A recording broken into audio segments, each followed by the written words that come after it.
Howdy everyone, it's me once again, the one and only Killer Dan, and today, as you can see, I'm still continuing my Disney movie marathon, where I'll be talking about their movies, of course, theme parks, merchandising, I don't know, whatever the case may be. This is going to be a fairly quick video because I've discussed something similar to this before, so I'm going to do my best not to retread too much really, but anyway. When it comes to Disney, yes, war itself is like the last thing you would typically associate with Disney because they don't usually go into this kind of thing. At least one wouldn't think really. But yes, the company had gone into. I mean, not the company itself, obviously, but the directors and script writers have done this kind of thing before, like on a multitude of different times. So them making, when I say them, I mean any of the directors or anything, continue to do this kind of a thing isn't nothing new, but the decision for the Walt Disney Studios to continue making war-themed movies, well, there's no simple answer really. It's a complex and involves several categorizations, and that's kind of what I want to talk about in this video, folks. Should Disney really continue making these types of movies, even in this day and age? I mean, yes, I understand back then things seemed different and whatnot. How things were in the 1930s, the 1940s, 50s, 60s, and upward were all different, even compared to, let's say, the 80s and 90s, even the early 2000s. So, yes, a lot of things just came off fairly different in a lot of ways, and to me, in a multitude of different ways. And for good reason or bad reason is not what I want to talk about here, really, because that could easily be its own video. But I guess in some ways, I mean, it goes into politics in a lot of ways, of course. War itself is not an easy subject matter to talk about.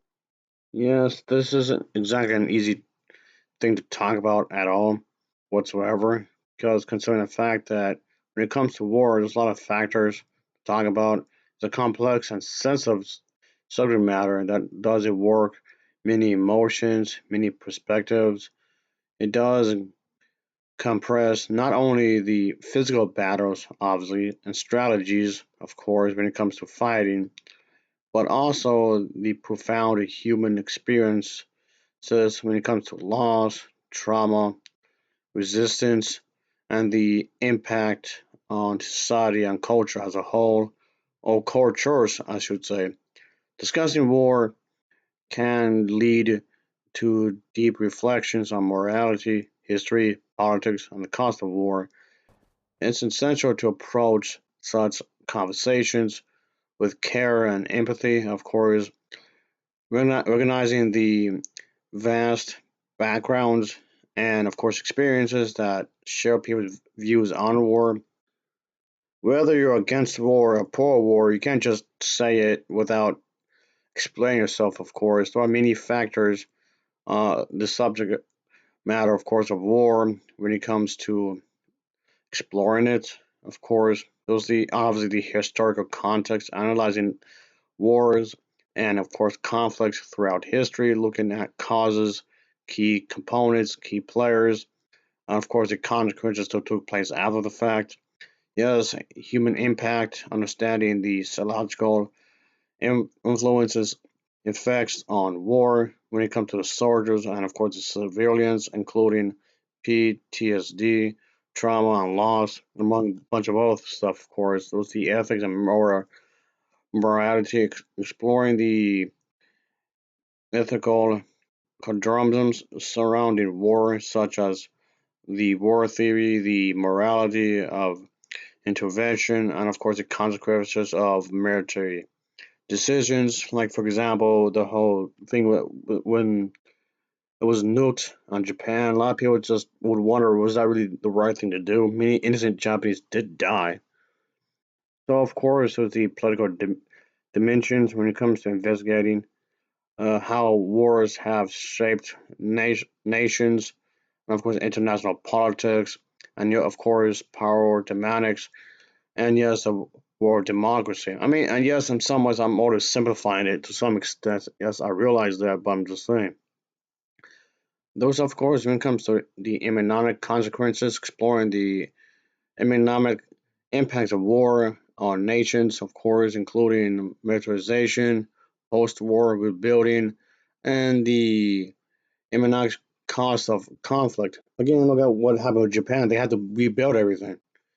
Anyway, was the cultural representation discussing how war is portrayed in life, literature, film, and art, and how these representations can reflect on public perceptions and memory. There's the whole thing with issues when it comes to veterans, obviously, and focusing on the supports and challenges faced by veterans returning home from combat, whatever war that would be, including when it comes to helping them out or introducing them into society and access to care, which, yes, I do realize is a factor because a lot of military individuals do end up being homeless, unfortunately. So there was that. There was peace buildings, conflict resolution, exploring different strategies. So when it comes to resolving conflicts, preventing war, and yes, building lasting peace, which seems like a dream when you think about it. There's the war technology, which of course has been advanced over the years since the 1930s, or even compared to before that. And of course, investigating the role of technology in warfare, including having advancements in military surveillance, of course, cyber warfare, and of course, the future of war, considering how those the engaging threats such as climate change, terrorism, of course, artificial intelligence that might shape the future wars. It was that. But when it comes to Disney, should Disney really continue this kind of thing? I mean, yes, I do realize I'm not really answering anything. Not really. Because you do have to think about the fact that how would the audience, the mainstream audience, would react to this kind of thing? War themed movies could potentially resonate with deeply with the audiences, maybe offering some kind of perspectives on bravery, sacrifice, and of course, historical events, given the context of said story, whatever that may be. However, they can also be polarizing due to views on war and its implications, which, of course, is probably the main thing I want to talk about because a lot of people these days may have different views on war and whatnot. Oh, yes, this is definitely something to think about. Yes, it's also the artistic expression. Filmmaking is just a form of storytelling, and war can be a significant backdrop for exploring human emotions and ethical situations and personal growth.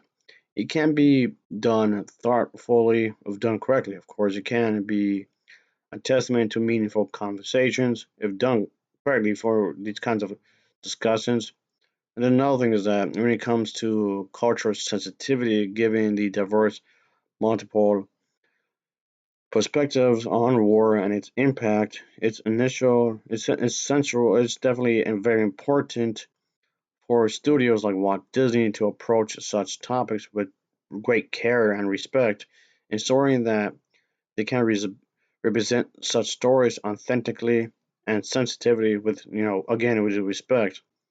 Yes, yes, I do realize those the business factor to success of war themed movies can affect profits maybe in some ways. I mean, yes, war films could be profitable depending on which movie. Sometimes they are, sometimes they're not. If audiences respond positively, there might be a good business cause for this kind of thing for producing more in this specific genre.